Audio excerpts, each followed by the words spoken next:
चलेगा। दोस्तों, एक बार फिर से आप लोगों का हार्दिक स्वागत और अभिनंदन है यूथ क्लास पे।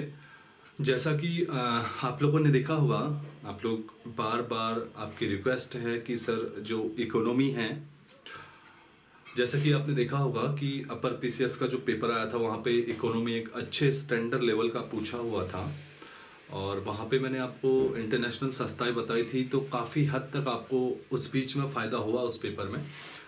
और कुछ अंदर के क्वेश्चन थे जीडीपी से और कुछ क्वेश्चन बहुत अच्छे लेवल के थे, लेकिन इकोनॉमी जो आप समझ रहे हो कि बहुत भयंकर लेवल में है, ऐसा कुछ भी नहीं है। देखिएगा बच्चों, इकोनॉमी और फिजिकल ज्योग्राफी आप एक ही समझे, ठीक है। दोनों को समझने के लिए ज़्यादातर जो एडवाइस देते हैं वो यही देते हैं कि उन दोनों को समझने के लिए परफेक्ट माइंड चाहिए। जैसा कि आप लोगों ने देखा होगा, मैंने आज फिर आप लोगों से रिक्वेस्ट की है अपने चैनल पे कि यार लगभग 4,500 आदमी हो आप लोग, है ना। तो ज़्यादा से ज़्यादा देखे, मैं ये नहीं कह रहा हूँ आपको फ़ायदा होगा, क्योंकि मैं आप लोगों के लिए बेहतर से बेहतरीन कंटेंट प्रोवाइड करने की कोशिश करता हूँ और कोशिश करता हूँ कि पूरी तरह से आप लोग जो है संतुष्ट हो जाए, है ना। पढ़ते रहिएगा, है ना। आगे आरओ एआरओ की पोस्ट है, एक बार इकोनॉमी अच्छे लेवल पे पढ़ा दूंगा, फिजिकल ज्योग्राफी अच्छे लेवल पे पढ़ा दूंगा। फिर देखिए हिस्ट्री और आपका पॉलिटी तो मैंने पढ़ा दी है, हिस्ट्री फिर आपको पता ही है, इतिहास है, उसको बदला नहीं जा सकता है और उसमें जो है बस ज़्यादा रटने वाली चीज़ें है उसमें, है ना। तो देखिएगा, कल जैसे मैंने आर्थिक समृद्धि और आर्थिक विकास बताया था आपको, तो आप लोग बेहतर तरीके से समझे। काफ़ी मैसेज आए थे मुझे कि सर अच्छा लगा, है ना। आर्थिक समृद्धि और आर्थिक विकास में काफ़ी कंफ्यूजन होता था। तो देखिएगा, हम लोग जो है पर्टिकुलर कल टॉपिक पे आए, इकोनॉमिक ग्रोथ पे, है ना। इकोनॉमिक ग्रोथ पे, और इकोनॉमिक ग्रोथ जो है, इकोनॉमिक ग्रोथ यानी आर्थिक समृद्धि मैंने हेडिंग थी, आर्थिक विकास फिर पढ़ेंगे। थोड़े बड़े टॉपिक है, उसमें बहुत सारी चीजें इन्वॉल्व हो जाती है। तो वहां पे मैंने आपको जीडीपी बता दी थी, देखिएगा, है ना। दूसरा बता दिया था जीएनपी बता दिया था, तीसरा एनडीपी बता दिया था और चौथा बता दिया था एनएनपी। यहां पे समझने वाली जो बात है, ये 4 टर्म्स है, इसके 8 टर्म्स बनते हैं। वो कैसे बनते हैं मैं आपको बहुत आसानी से समझाऊंगा, है ना। घबराने की बिल्कुल जरूरत नहीं है। और देखिएगा, राष्ट्रीय आय की जो अवधारणा बनती है, राष्ट्रीय आय की जो अवधारणा बनती है, क्योंकि राष्ट्रीय आय भी इसी में इंक्लूड होगी और पर कैपिटल इनकम भी इसी में इंक्लूड होगी। कैसे निकाल लेंगे वो मैं आपको बताऊंगा। तो कल मैंने आपको इसका जो बेसिक कॉन्सेप्ट है इन चारों का बहुत तरीके से आपको बता दिया है। आज देखिएगा, फॉर्मूला इंप्लीमेंट करूंगा और आपको तरीके से बताऊंगा। देखिएगा, आपको अपने दिमाग में फिट कर देनी है वो चीजें। डिलीट तभी करना जब एक अच्छी नौकरी मिल जाए, है ना। चलिएगा, अब देखिएगा, ये जो 4 कॉन्सेप्ट है, ये राष्ट्रीय आय की अवधारणा, जब भी हम राष्ट्रीय आय निकालेंगे तो उसके लिए आपको इन चारों कॉन्सेप्ट को पढ़ना पड़ेगा, तब जाके राष्ट्रीय आय निकलती है। समझ रहे हो। जैसे मैं कहूं कि मैं एक परफेक्ट कैसे बन जाऊं, समझ में आना। मैं एक परफेक्ट कैसे बनूं, मैं बोलूंगा मैं एक परफेक्ट, ठीक है, इंसान तब बनूंगा जब मेरे पास 2 हाथ होंगे, 2 पांव होंगे, ठीक है, एक मस्तिष्क होगा, तब जाके मैं एक कंप्लीट इंसान बनाऊंगा। तो आप समझिएगा कि हाथ उसके जीडीपी है, पांव, ठीक है, जीएनपी है, सर आपका एनडीपी है और पूरा लगा लीजिएगा, पूरा जो शरीर है वो एनएनपी है। तो समझ में आना, इन सब से मिलके ही तो मैं बन रहा हूं। तो यही समझिएगा कि मैं जो हूं यहाँ पे राष्ट्रीय आय हूं, और हाथ पांव जो एग्जाम्पल दिया वो जीडीपी, जीएनपी, एनडीपी और एनएनपी है। अब आप लोगों को बखूबी समझ में आया होगा। अब देखिएगा बच्चों, इसमें 2 चीजें होती है, एक आती है फैक्टर कॉस्ट, एक आती है मार्केट वैल्यू या मार्केट प्राइस। इन दोनों को समझेंगे और इन दोनों को समझने के साथ ही मैं आपको इनके साथ इनको भी इंक्लूड करके दिखाऊंगा, और मुझे उम्मीद है, पूरी आशा है कि आपको तरीके से समझ में आ जाएगा। ये 4 समझे, इन चारों के साथ अब 2 बेसिक समझो, फैक्टर कॉस्ट और मार्केट प्राइस क्या होता है। देखिएगा बच्चों, फैक्टर कॉस्ट क्या होता है समझिएगा। जो भी उत्पादन में कुछ भी चीज लगी हो, वो फैक्टर कॉस्ट कहलाता है। कैसे? मैं यार एग्जांपल सीधी सी बात है मार्कर का लेता हूं, मेरे हाथ में मार्कर है, ये ढक्कन है सपोज करो, ये जापान से आया है, इंक है ये यूएसए से आई है, और इसकी जो बॉडी है वो न्यूजीलैंड से आई है। मतलब अलग अलग कंपनियों ने उसको बनाई है और अलग अलग तरीके से वो बना है, ठीक है। तो जब तक उत्पादन में आपने देखा होगा कि कोई भी एक प्रोडक्ट ले लो, उस प्रोडक्ट को बनाने में, जैसे मोबाइल है, समझ में आना, मोबाइल में आपने देखा होगा सॉफ्टवेयर कोई अलग कंपनी देती है, हार्डवेयर कोई अलग कंपनी देती है, और जो आपका मोबाइल बनता है वो फिर बाद में इन सब चीजों से मिलके बनता है। तो जब तक सॉफ्टवेयर हार्डवेयर जब तक वो बनने की प्रोसेस होती है तो उसको बोलते हैं फैक्टर कॉस्ट। जब तक वो बनने की प्रोसेस होती है, जब तक वो फैक्ट्री में चीज होती है, बन के कंप्लीट हो जाती है, तो तब तक उसे बोलते हैं फैक्टर कॉस्ट, ठीक है। इसमें सारी चीजें इंक्लूड हो जाती है, जैसे लेबर भी ले सकते हो आप, ठीक है। इसमें जैसे कैमरा, आपने एक ओप्पो का मोबाइल बनाया, कैमरा आपने जापान से लिया, सॉफ्टवेयर अमेरिका से लिया, हार्डवेयर आपने न्यूजीलैंड से लिया, तो ये सब क्या है? ये सब फैक्टर कॉस्ट है। मोबाइल बन के कंप्लीट थोड़ी है, ये तो अभी बनने की प्रोसेस है। तो जब बनने की प्रोसेस में होती है तो उसे बोलते हैं फैक्टर कॉस्ट, समझ में आना, उसे क्या बोलते हैं? Factor cost. अब आपने मोबाइल बना दिया, पूरा मोबाइल बना दिया, सब ये बहुत इंपॉर्टेंट है, समझिएगा। अब आपने पूरा मोबाइल बना दिया, अब यार मोबाइल बना दिया तो आपकी कंपनी है सपोज करो तमिलनाडु में, समझ में आना, आपकी कंपनी है तमिलनाडु में। अब तमिलनाडु से दिल्ली पहुंचाओगे, दिल्ली पहुंचाओगे, तो अलग अलग जगह आपको अलग अलग टैक्स देना पड़ेगा कि नहीं देना पड़ेगा? अलग अलग जगह आपको क्या देना पड़ेगा? टैक्स देना पड़ेगा ना। तो मार्केट प्राइस में क्या हो जाता है? Factor cost plus indirect tax, indirect tax, short में लिख दे रहा हूं इनडायरेक्ट टैक्स, समझ में आना।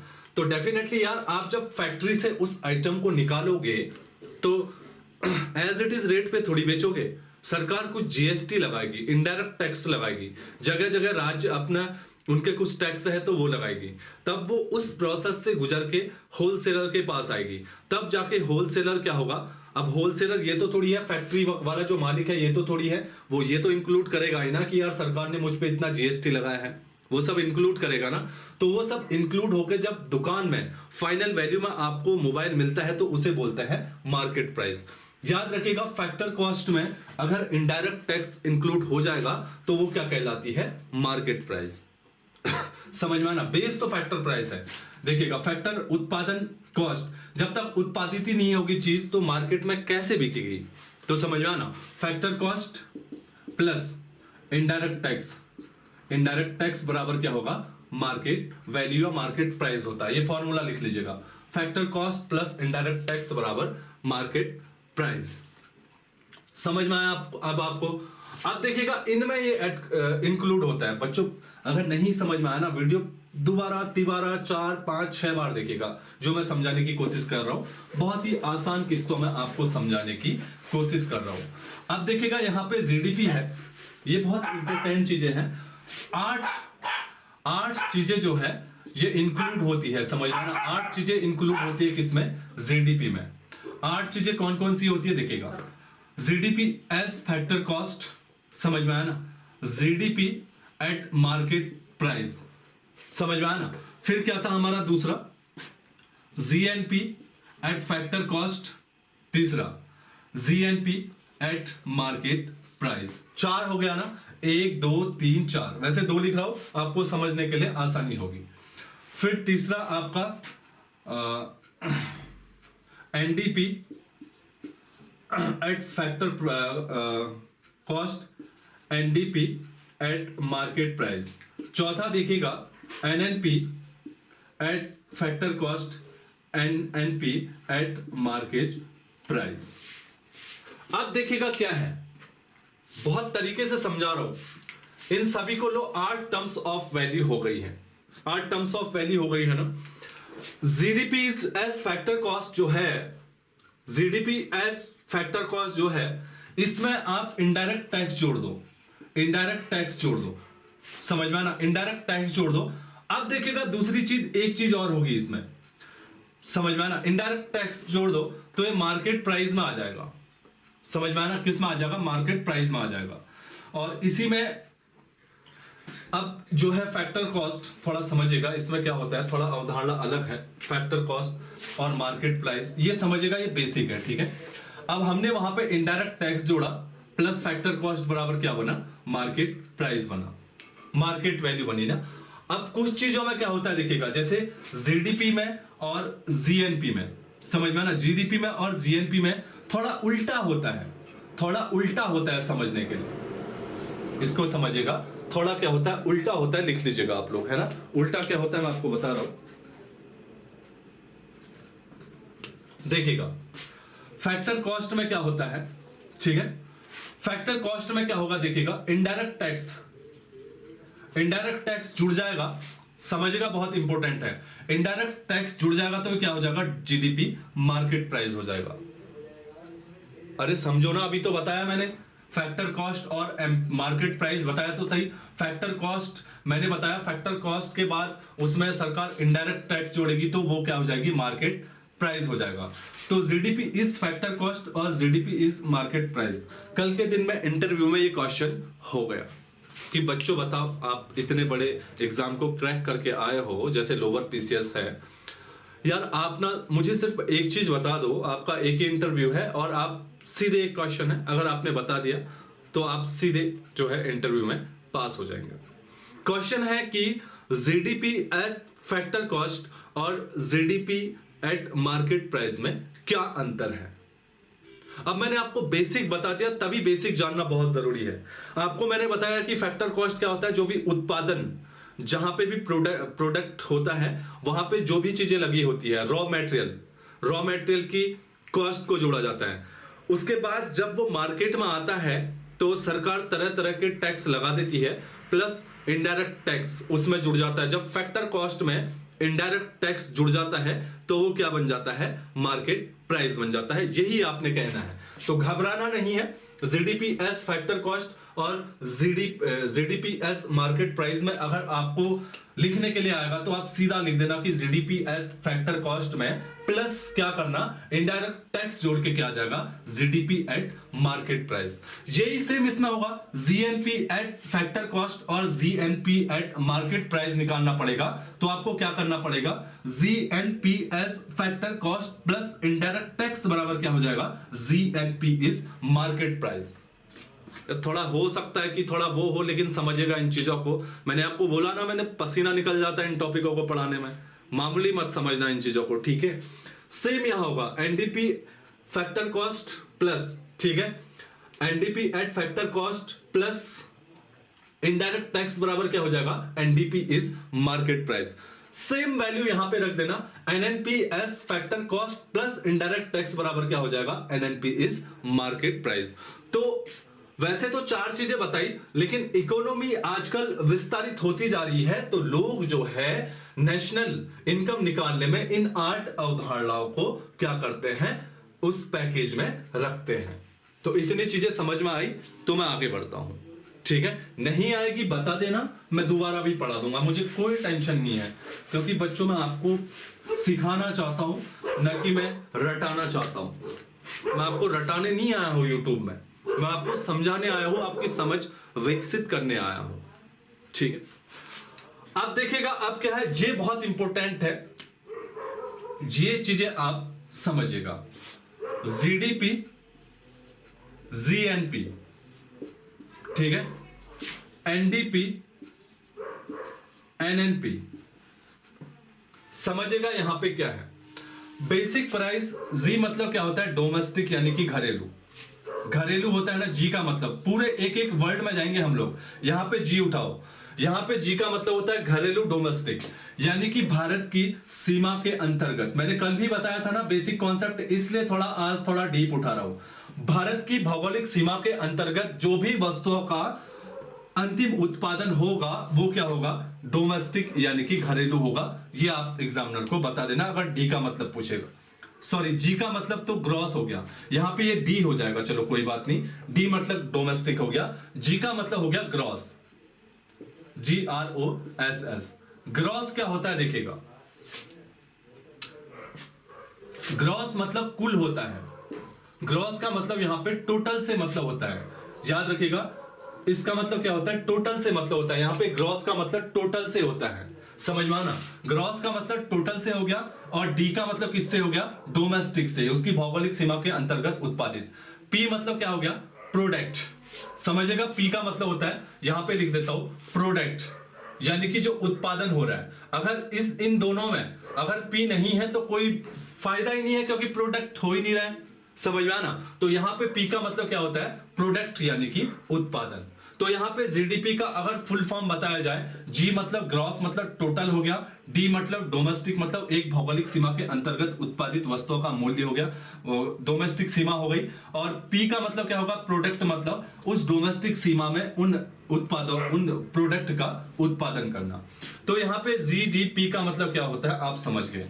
अब देखो अब क्या है, अब जो गेम है ना, अब है मेन समझने वाला।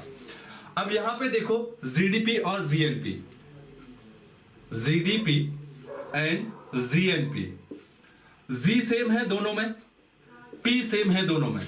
बदलाव किसका है, डोमेस्टिक और नेशनल का। मैंने आपको बताया ग्रॉस नेशनल प्रोडक्ट, समझ में ना, ग्रॉस डोमेस्टिक प्रोडक्शन। तो यहां पे डोमेस्टिक आ जा रहा है यानी कि घरेलू, और यहां पे एन का मतलब क्या आ जा रहा है, राष्ट्रीय, राष्ट्रीय आ जा रहा है ना। तो यहां पे डी से एन में मैंने आपको बताया था, डी से एन में डोमेस्टिक मतलब भौगोलिक सीमा के अंतर्गत, और नेशनल का मतलब क्या हो जाएगा कि उस देश की नेशनलिटी की बात हो जाएगी, और वहां के जो नागरिक पर्टिकुलर रूप से जो कमा रहे होंगे सिर्फ नागरिकों का आएगा, और जो भारत में जो विदेशी नागरिक रहे हैं उनकी जो मतलब इनकम होगी वो नहीं आएगी। और जीडीपी बराबर जीएनपी बराबर मैंने आपको बताया था, ठीक है, जीएनपी का फॉर्मूला बताया था, GDP plus X minus M. Formula कल बता चुका हूं ना। जीडीपी का मतलब, एक्स का मतलब क्या बताया था, मैंने कहा कि वो भारतीय जो विदेश में रह रहे हैं और भारत में पैसा भेज रहे हैं, और एम का मतलब बताया था कि वो भारतीय जो क्या कर रहे हैं, भारत में रह रहे हैं और विदेश पैसा भेज रहे हैं। लिख लीजिएगा सब, ठीक है।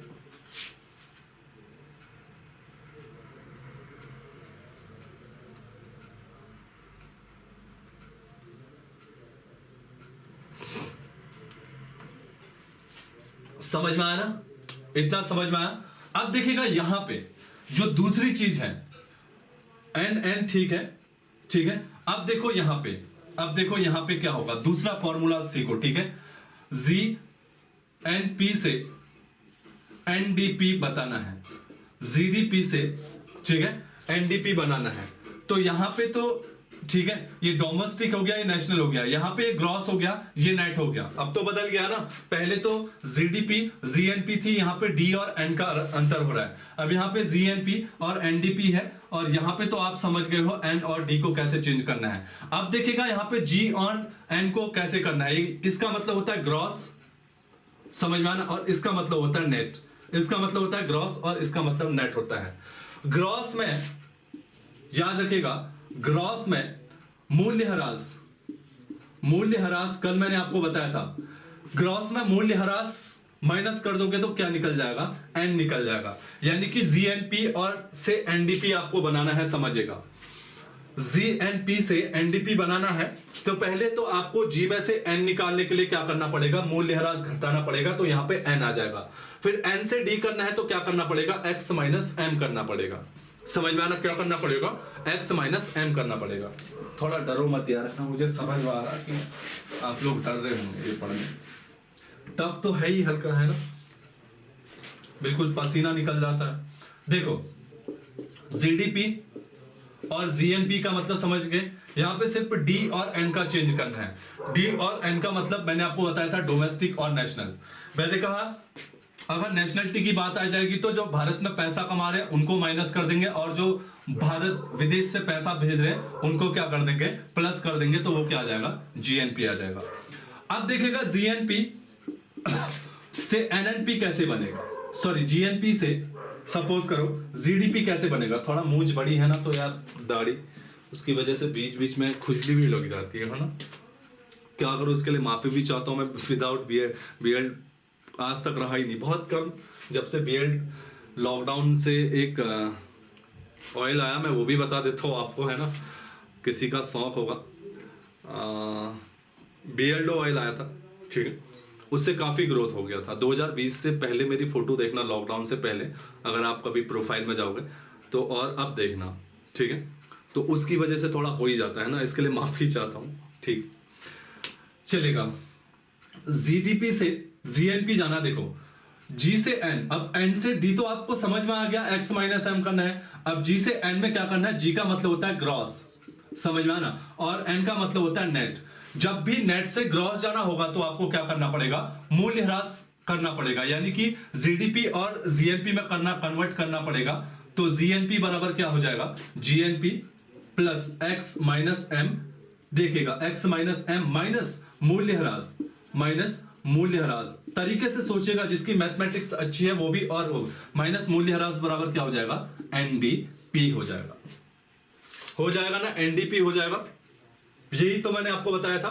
तो सिंपल सा समझो, अगर आपको जी को एन में कन्वर्ट करना है, जी को एन में, एन को डी में नहीं, अगर जी को एन में कन्वर्ट करना है तो यहां पे मूल्य ह्रास जी से एन में कन्वर्ट होने के लिए मूल्य ह्रास माइनस हो जाएगा, और एन से डी जाओगे, अगर आपको एनडीपी से जीडीपी बनाना है तो क्या हो जाएगा, यहां पे प्लस मूल्य ह्रास हो जाएगा, समझ में ना। तो यहां पे अगर एनडीपी से आपको जीएनपी में जाना है तो प्लस मूल्य ह्रास हो जाएगा, अगर जीएनपी से एनडीपी में जाना है तो माइनस मूल्य ह्रास होगा।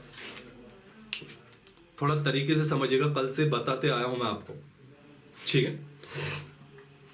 ये सब याद रखिएगा, नेशनल इनकम का ही हिस्सा है। अब देखिएगा, नेशनल इनकम का फॉर्मूला होता है, लिख लीजिएगा, जीएनपी,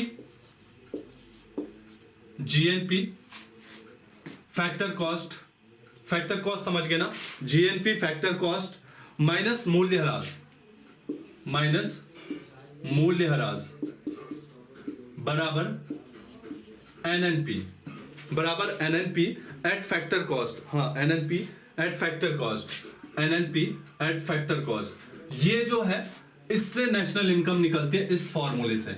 ये नेशनल इनकम निकालने का फॉर्मूला है, पूरा बताऊंगा, टेंशन न ले। नेशनल इनकम निकालने का क्या है, फॉर्मूला है GNP eight factor cost minus मूल्य ह्रास, समझ में आया ना, माइनस मूल्य ह्रास बराबर एनएनपी एट फैक्टर कॉस्ट। ये जो है फाइनल आप कह सकते हो, एनएनपी एट फैक्टर कॉस्ट बराबर क्या होता है, नेशनल इनकम। अब देखो, अब बेसिक इसमें से हम इस फॉर्मूले से उठाते हैं, जीएनपी से आपने एनएनपी बनाया, समझेगा, यही तो है, जीएनपी से आपने एनएनपी में कन्वर्ट हो रहा है, जी से एन, ठीक है, जी से एन आ रहे हो तो इसमें आपको एक्स माइनस एम करना पड़ेगा, समझ में आया ना, समझ में आया ना, क्या करना पड़ेगा, एक्स माइनस एम करेगा, एम करना पड़ेगा, ग्रॉस से डोमेस्टिक में, एन वही है, पी वही है, ज्यादा बदलाव नहीं है। तो इसमें आपको क्या करना पड़ेगा, ठीक है, जीएनपी फैक्टर कॉस्ट माइनस मूल्य ह्रास बराबर NNP eight factor cost. GNP से आपको एनएनपी में आना है तो एन सेम है, पी सेम है, जी से एन में आने के लिए देखेगा, मैंने आपको बताया था, ये क्या हो गया, सॉरी यार, डोमेस्टिक नहीं है, ये ग्रॉस है, सॉरी ग्रॉस, जी का मतलब ग्रॉस। अगर डी से एन में आना होता है तो तब डोमेस्टिक और नेशनल का होता है, जी में से एन में आना होता है तो ग्रॉस और नेट का होता है, ग्रॉस और नेट का होता है, समझेगा एक बार तरीके से, ठीक है। एक बार फिर से बता रहा हूं यार, थोड़ा कंफ्यूज मत होना। देखो, दो चीजें हैं, जी डी पी से अगर हमें एन एन पी में आना होता है तो इसमें से जी में से एन, ठीक है, ग्रॉस में से नेट माइनस करना पड़ता, मूल्य ह्रास होता है ना, मूल्य ह्रास होता, डी में से एन यानी कि डोमेस्टिक्स में से नेशनल आना पड़ता तो एक्स माइनस एम लगता। अब तो समझ में आ रहा है ना, जी से एन यानी कि ग्रॉस से नेट में आने के लिए, ग्रॉस से नेट में आने के लिए ग्रॉस माइनस मूल्य ह्रास करना पड़ेगा, तो क्या निकल जाएगा, हमारा नेट निकल जाएगा, यानी कि जी से एन में निकालने के लिए मूल्य ह्रास, और डी से एन में आने के लिए एक्स माइनस एम। एक्स कौन, वो विदेशी जो भारत में पैसा भेज रहे, और एम कौन, वो विदेशी जो बाहर को पैसा भेज रहे। कल से मैंने बता दिया, दोनों टॉपिकों को बिल्कुल रिलेट करके पढ़ना। आप बोल रहे हो ना इकोनॉमी इकोनॉमी इकोनॉमी, भूत निकाल दूंगा आपका मैं इकोनॉमी में, पहले बता रहा हूं, समझ में आना, इसलिए बोल रहा हूं तरीके से पढ़ना। थोड़ा शब्द अतिशयोक्ति वाला हो गया, इसके लिए मैं माफी चाहता हूं अपने शब्दों के लिए, क्योंकि यार मैं थोड़ा भावनात्मक आदमी हूं, मैं दिल से मेहनत करता हूं, तो मैं चाहता हूं कि आपको हर चीज आ जाए। नहीं भी आएगा, मैं दोबारा पढ़ाने के लिए भी तैयार हूं। मैं हर किताबें खोद उस किताब को खोदने के लिए तैयार हूं जो आपके आगे आगामी पेपरों में प्रॉफिट दे आपको, ठीक है, आपको प्रॉफिट मिलना चाहिए। अब समझ में आया आपको? अब देखिएगा यहां पे सिंपल सा है, जीएनपी से एनएनपी आना है, समझ में आना, जीएनपी से आपको एनएनपी आना है, तो क्या करना पड़ेगा, एन सेम है, पी सेम है, जी से एन, जी का मतलब याद रखना सर ग्रॉस है, एन का मतलब नेट है, ग्रॉस से नेट में जाने के लिए माइनस मूल्यह्रास, माइनस मूल्यह्रास, और नेट से ग्रॉस में जाने के लिए नेट प्लस मूल्यह्रास, नेट प्लस मूल्यह्रास। देखिएगा फॉर्मूला बहुत तरीके से बता रहा हूं आपको, नेट प्लस मूल्यह्रास बराबर क्या हो जाएगा, ग्रॉस हो जाएगा, ग्रॉस हो जाएगा। दूसरा फॉर्मूला ग्रॉस माइनस मूल्यह्रास बराबर क्या हो जाएगा, मूल्यह्रास बराबर क्या हो जाएगा, नेट हो जाएगा। अब तो समझ गए ना यार, ये फॉर्मूला है, ये लिख लीजिएगा। अगर आपको ग्रॉस निकालना है तो नेट प्लस मूल्यह्रास बराबर ग्रॉस, अगर आपको नेट निकालना है तो ग्रॉस माइनस मूल्यह्रास बराबर नेट। आई बात समझ में? तो ये जो है आपका GNP eight factor cost minus मूल्यह्रास बराबर एनएनपी एट फैक्टर कॉस्ट बराबर क्या होता है, नेशनल इनकम का फॉर्मूला, इससे नेशनल इनकम निकल जाती है। अब देखिएगा फैक्टर कॉस्ट आप समझ गए हो, है ना। अब देखिएगा क्या है, प्रति व्यक्ति आय, वो तो नेशनल इनकम थी, प्रति व्यक्ति आय कैसे निकलेगी, प्रति व्यक्ति आय कैसे निकलेगी, प्रति व्यक्ति आय एनएनपी एट फैक्टर कॉस्ट है ना, एनएनपी एट फैक्टर कॉस्ट है ना, ये याद रखिएगा, ये एनएनपी एट फैक्टर कॉस्ट बराबर नेशनल इनकम कहते हैं, याद रखिएगा, ठीक है। Net national product at factor cost बराबर जो है वो क्या होता है बताइएगा, वो नेशनल इनकम होती है। पर कैपिटल निकालने के लिए क्या करेंगे, इसमें प्रत्येक जनसंख्या, भारत की जितनी जनसंख्या है उसका भाग दे देंगे, तो इससे क्या निकल जाएगा आपका पर कैपिटल इनकम, यानी प्रति व्यक्ति आय निकल जाएगी। निकलेगी कि नहीं बताओ, ठीक है, ये फॉर्मूला है, याद रखेगा, ठीक है। आगे देखिएगा,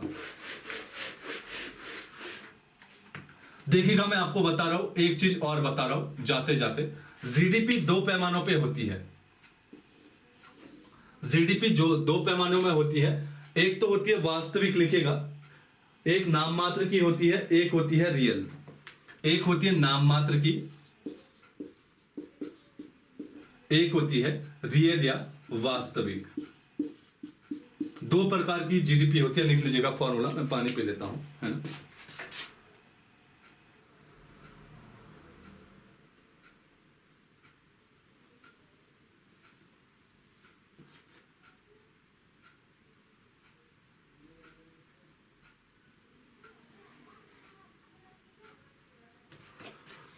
चलेगा, थोड़ा है ना। नाम मात्र, एक होती है वास्तविक।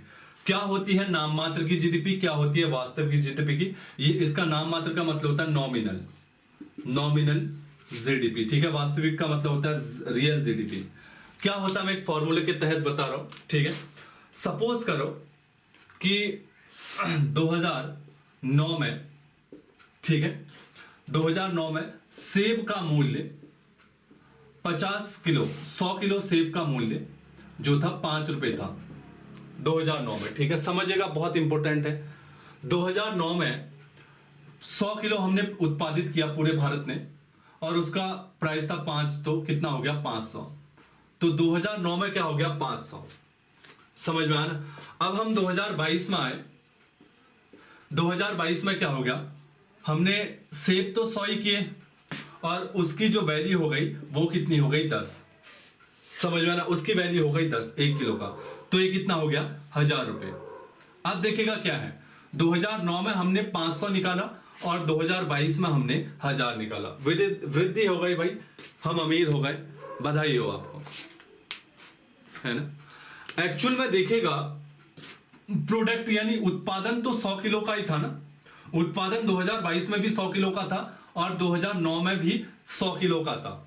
उत्पादन में कोई वृद्धि नहीं हुई है, मौद्रिक मूल्य में वृद्धि हुई है, 5 था तो अब 10 हो गया। क्या हुआ है, 2009 से 2010 में जाने पर मौद्रिक मूल्य में वृद्धि हुई है, न कि आपका किसमें, उत्पादन में वृद्धि हुई है।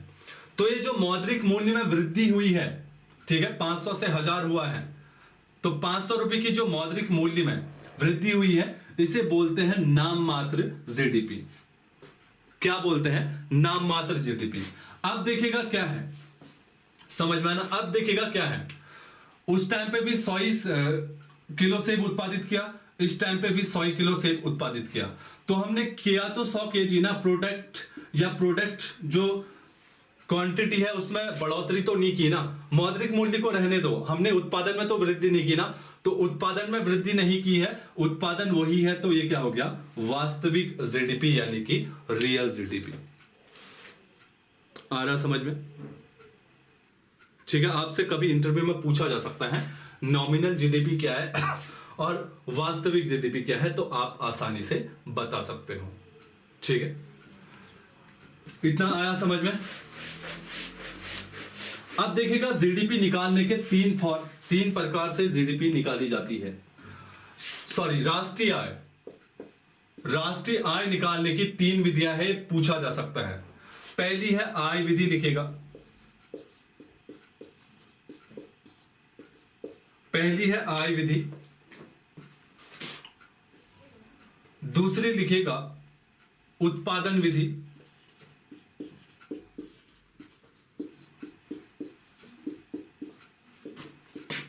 और अगला लिखेगा प्रोडक्ट या व्यय विधि, सॉरी व्यय विधि लिखेगा। ठीक है, 3 विधियां हैं। हाँ ठीक है,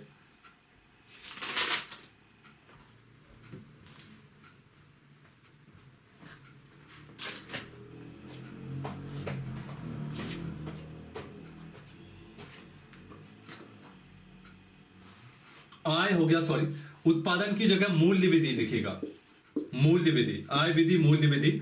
और व्यय विधि या इसे अंतिम विधि भी बोला जाता है, लिखेगा अंतिम व्यक्ति, निजी अंतिम विधि भी बोला जाता है इसे। व्यय विधि को लिखेगा अंतिम विधि भी बोला जाता है। ये पूछा जाता है बच्चों इसलिए, ठीक है, पूछा जाता है इसलिए। तो जो नेशनल इनकम है वो 3 प्रकार से निकाली जाती है, या तो आय विधि या मूल्य वृद्धि विधि या आपका क्या होता है तीसरा, व्यय विधि। इन 3 विधियों से आपकी राष्ट्रीय आय निकाली जाती है। और राष्ट्रीय आय भारत में सबसे पहले किसने निकाली थी? ठीक है, 1867-68 में आपको बताया दादा भाई नौरोजी ने निकाली थी। कितने रुपए? 20 रुपए पर कैपिटल, मतलब प्रति व्यक्ति आय निकाली थी भारत में सबसे पहले राष्ट्रीय आय। इसके बाद 1949 में राष्ट्रीय आय समिति का गठन हुआ। उसका अध्यक्ष पीसी महान लोविस को बनाया गया था। ठीक है, 1949 में लिखेगा आय समिति का गठन किया गया था और पीसी महान लोविस का उसको अध्यक्ष बनाया गया था। और राष्ट्रीय आय जो निकालता है वर्तमान में एनएसओ लिखेगा, सीएसओ निकालता लिखेगा, सेंटर स्टैटिस्टिक्स ऑर्गेनाइजेशन। इसका हेडक्वार्टर जो है आपका कोलकाता में है। एक है एनएसओ, नेशनल स्टैटिस्टिक्स ऑर्गेनाइजेशन, ये है सीएसओ, सेंटर स्टैटिस्टिक्स ऑर्गेनाइजेशन। दोनों अलग है, एनएसओ का हेडक्वार्टर दिल्ली में है और सीएसओ का कलकत्ता में है। ठीक है, दोनों में कंफ्यूज मत होइएगा। तो ये 3 विधि है, आय विधि, मूल्य विधि और व्यय विधि। इन 3 विधियों से आपकी राष्ट्रीय आय निकलती है, लिख लीजिएगा। ठीक है, आय विधि में लिखेगा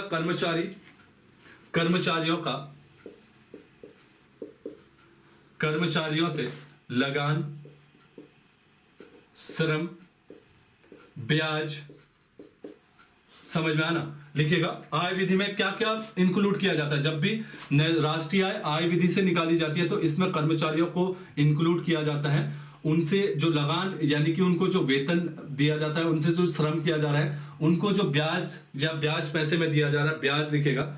अगला लाभ, मिश्रित आय, ठीक है, ये सब इंक्लूड की जाती है, लिखेगा।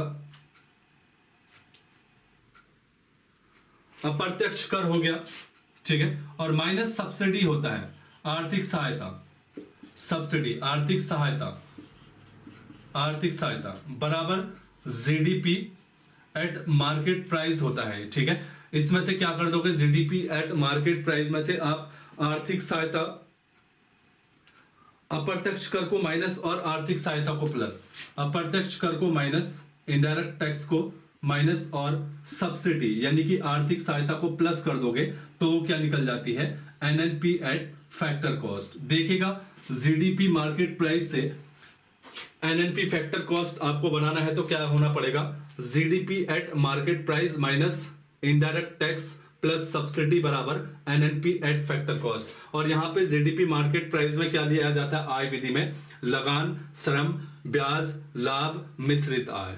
समझ में आना। तो ये जो है इससे जीडीपी एट मार्केट प्राइस की वैल्यू निकाली जाती है, उसमें से इनडायरेक्ट टैक्स प्लस सब्सिडी बराबर एनएनपी एट फैक्टर कॉस्ट। इस प्रकार से राष्ट्रीय आय निकाली जाती है आय विधि द्वारा। ठीक है, लिख लीजिएगा। अब है मूल्य विधि, लिखेगा मूल्य वृद्धि विधि। ठीक है, जितने भी औद्योगिक क्षेत्र होते हैं उनकी बाजार में सकल घरेलू आय, जितने भी औद्योगिक क्षेत्र हैं उनके बाजार मूल्य पर सकल घरेलू उत्पाद, ठीक है, बाजार मूल्य पर सकल घरेलू उत्पाद, दिन बना जाएंगे ये क्वेश्चन आएंगे तो याद रखेगा, सकल घरेलू उत्पादों को लिया जाता है। साथ में इसमें लिखेगा, ठीक है, इसमें इसी को लेके जीडीपी एट मार्केट प्राइस निकाला जाता है। अब जीडीपी एट मार्केट प्राइस इसमें से निकाला जाता है औद्योगिक बाजार मूल्य के सकल घरेलू उत्पाद से। ये निकल गया जीडीपी एट मार्केट प्राइस। अब क्या होगा, जीडीपी एट मार्केट प्राइस के बाद क्या होगा, minus indirect tax plus subsidy बराबर क्या आ जाएगा फिर एनएनपी एट फैक्टर कॉस्ट। आएगा ना, वही तो आएगा, लिख लीजिएगा।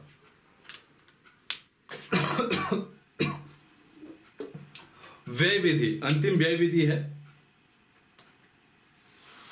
इसमें जो सरकारी अंतिम उपभोग होता है, घरेलू अंतिम उपभोग होता है। ठीक है, सरकारी उपभोग होता है, सरकारी उपभोग होता है, लिख लीजिएगा। घरेलू उपभोग होता है, घरेलू उपभोग होता है। तो इनसे मिलाकर यहां पे जीडीपी एट मार्केट प्राइस निकाला जाता है। फिर क्या होगा, जीडीपी एट मार्केट प्राइस निकल गया तो इसमें से क्या होगा, minus indirect tax plus subsidy बराबर क्या हो जाएगा, एनएनपी एट फैक्टर कॉस्ट। फिर इन तीन विधियों द्वारा ऐसे जो है आपकी राष्ट्रीय आय निकाली जाती है। उम्मीद है कि समझ जाओगे। एक नहीं 2 बार लेक्चर देख लेना, लेकिन समझ जाना, समझ में आना। ये होती है इकोनॉमी। बार बार पीछे पड़े थे ना कि सर इकोनॉमी पढ़ाओ, इकोनॉमी पढ़ाओ, लो पढ़ा रहा हूं। ये थोड़ा टफ है, मैं मान रहा हूं। जिसने पहली बार इंट्रोडक्ट नहीं होगा थोड़ा टफ होता है। अगर नहीं आएगा समझ में, ठीक है, मेरा काम है पढ़ाना, मैंने आपको समझा दिया है अपने विवेक से जितना होता है। फिर भी अगर समझ में नहीं आता है तो मैं कहीं जा नहीं रहा हूं, नहीं, ठीक है, मैं कोई जोग ले रहा हूं या संन्यास ले रहा हूं। नहीं आएगा एक बार फिर से, ज्यादातर अगर मेरे पास ओपिनियन होंगे कि सर नहीं आया, एक बार फिर से पढ़ा दूंगा, कोई टेंशन नहीं। लेकिन वीडियो को रोक रोक के देखिएगा तो उम्मीद है कि आपको समझ में आ जाएगा। अब मैंने आपको क्या बोला था बताइएगा, ठीक है, मैं आपके पीछे बिल्कुल ऐसे पंप देके लगा हो कि आगे बढ़ो, है ना, ऐसे मतलब धकेल नहीं रहा हूं, पीछे नहीं कर रहा हूं, पंप दे रहा हूं, आपके दिमाग को विकसित करने का काम करता हूं हर टॉपिक में। वरना मैं भी एक पीडीएफ बनाता और ले धड़म धड़म क्या कहते हैं अच्छे क्वेश्चन दे देता, आज ये विज्ञप्ति आई, आज आयोग ने ये कहा, आज ये कहा, सब बना के आपको दे देता। लेकिन नहीं, अपने एक स्टैंडर्ड और एक बोलते ना एक मतलब स्टैंड लिया है हम लोगों ने कि नहीं, मैं तो खुद की बात बता रहा हूं, मैं तो ये कभी नहीं करूंगा। मैं आपको जितना भी होगा कंटेंट पे आपकी कमान बनाने की कोशिश करूंगा। जिस दिन इस पे खरा नहीं उतरा तो उस दिन मैं आपको बिल्कुल टाटा बाय कह दूंगा और बोलूंगा कि अपनी लाइफ अपने हिसाब से जियो और आपको जो बेस्ट लगता है वहां जाओ। लेकिन जब तक आप लोगों का सहयोग है, आप लोगों की कमेंट, ठीक है, और आप लोगों का मतलब जो मैं पढ़ाता हूँ कि सर समझ में आता है, अच्छे से आता है, वो चीज़ें हौसला अफजाई करती है। वरना मैं ऑनलाइन हूँ क्या यार, ऐसा भी कुछ नहीं। आप लोग ये मत सोचना कि यूट्यूब से ये हो जाता वो हो जाता, ऐसा भी कुछ नहीं है, ठीक है, वो समझने वाली बात है। हम मजबूरियों को समझते हैं। मैंने आपको बताया था ना कि एक मनोज निकला हुआ था लड़का हमारे अभी यूथ क्लास से, स्पेशली मतलब जो स्पेशल निकला है, निकले तो बहुत भी है, वो पर स्पेशली निकला है।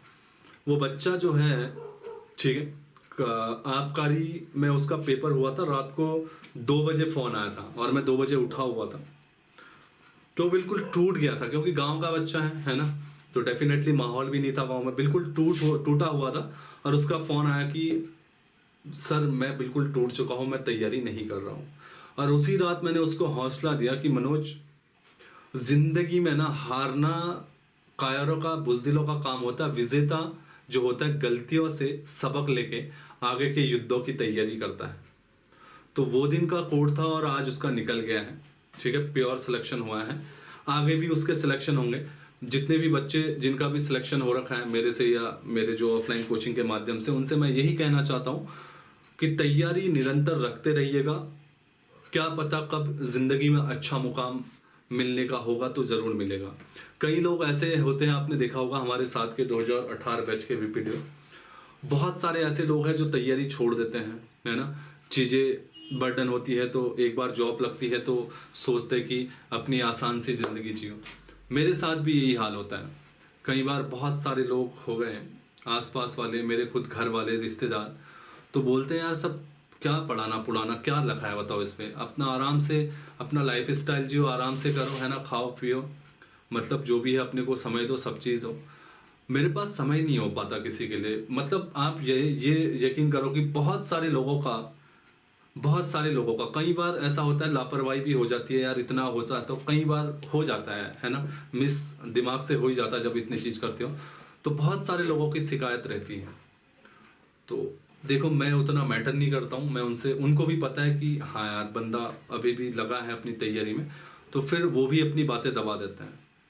तो देखो अपना कर्तव्य तो निभाते हैं, ऐसा कुछ नहीं है। किसी हमारे दूरदार गराज के गांव के लोग होते हैं, तो आप यकीन नहीं करोगे, मेरा रूम ये है, तो वो बोलते हैं कि हम यहाँ टैक्सी स्टैंड है। तो मैं ऐसे ही साइन करने गया था, तो एक दोस्त था मेरा, तो वो बोलता है यार अपने पद की तो वैल्यू कर ले, ठीक है, अपने ऑफिस में बुला ले लोगों को। तो उसको मैंने यही बोला कि ये कोविड-19 में आया है, टिकट बढ़ गया है इसका 250 रुपये। अगर मैं भाई अभी नहीं आता ना, इसको ये मेरे रूम में नहीं आ पाता क्योंकि इसका रूट चार्ज अलग है। अगर मैं अभी नहीं आता ना इसका साइन करने, कल फिर इसके 1000 रुपये लगने थे, और वो गरीब आदमी है। मैंने कहा 1000 रुपये कोविड-19 में साला अच्छा खासा प्राइवेट जॉब वाला नहीं कमा पा रहा, ये क्या कमाएगा बताओ। 1000 रुपये से तो महीने का इनका खाना पीना हो जाएगा, बच्चों के लिए कुछ फीस होगी वो कर लेंगे बेचारे। तो मेरा ये रहता है, ठीक है, अपना ये रहता है कि यार ज़्यादा से ज़्यादा लोगों को, मतलब मार्केट में किसी भी दुकान में होते हैं, मैं खाली होता हूँ तो मैं उनको घुमाता फिरा। वैसे तो ऑफिस है, लेकिन कई बार ऐसा होता है कि ऑफिस बंद करके आ जाओ, तो ऐसे केसेस आते हैं। लेकिन मैं ऐसे बिहेव नहीं करता कि यार एक पोस्ट है ये होना चाहिए कि ऑफिस में बनाओ, ये बनाओ।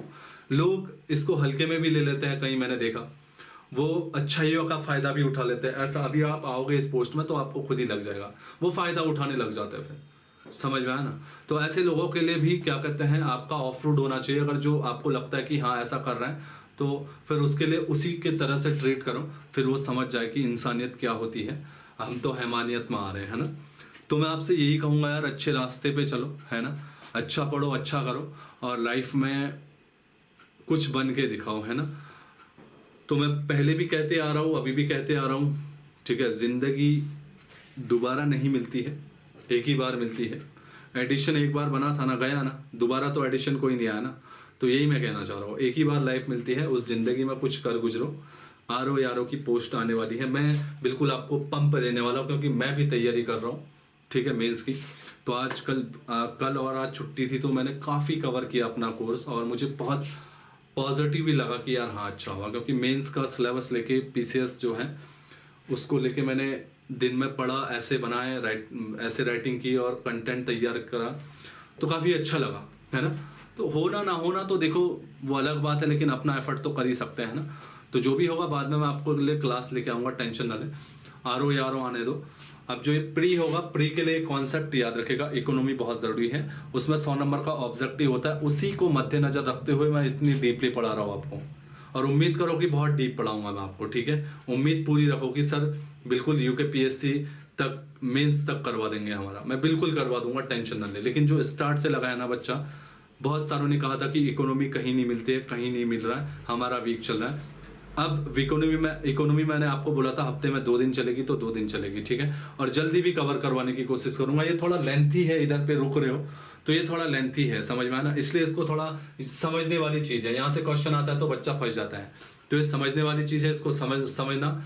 जिस तरीके से कल और आज का लेक्चर हो रखा है, एक बार दोबारा रिपीट कर लेना, बढ़िया से नोट्स बना लेना। उसके बाद कुछ छूटा होगा, कुछ आपको ऐड करना है या कुछ और करना है, आप पूछ लीजिएगा। व्हाट्सअप है या आप लोग कमेंट कर सकते हो इसी वीडियो में, कहीं पे भी आप लोग पूछ सकते हो कि सर ये समझ में नहीं आया, इसके लिए क्या करें। मोस्ट ऑफ तो मैंने रमेश सिंह जो फाइनल बुक होती है यूपीएससी की, उसको लेके ही पढ़ाता हूँ, है ना। अभी भी सामने ही पढ़िए, मैं आपको बता देता हूँ। ये देखिएगा, Ramesh Singh last of last, ठीक है। ज्योग्राफी की भी मैं आपको महेश बंडवाल से पढ़ा रहा हूँ, और उसकी टेंशन ना ले। तो एक अच्छे लेवल का मैं पढ़ाने की कोशिश कर रहा हूँ कि जिससे आपको फिर कोई भी मुसीबत ना हो, है ना, इन फ्यूचर में। तो चलेगा, ठीक है। मैं आप लोगों से कल मिलता हूँ। तो इसी के साथ शुभ रात्रि, है ना। पढ़े, आगे बढ़े, मैं साथ हूँ, कोई हो ना हो, ठीक है। इसी के साथ चलेगा। शुभ रात्रि सभी बच्चों को, है ना।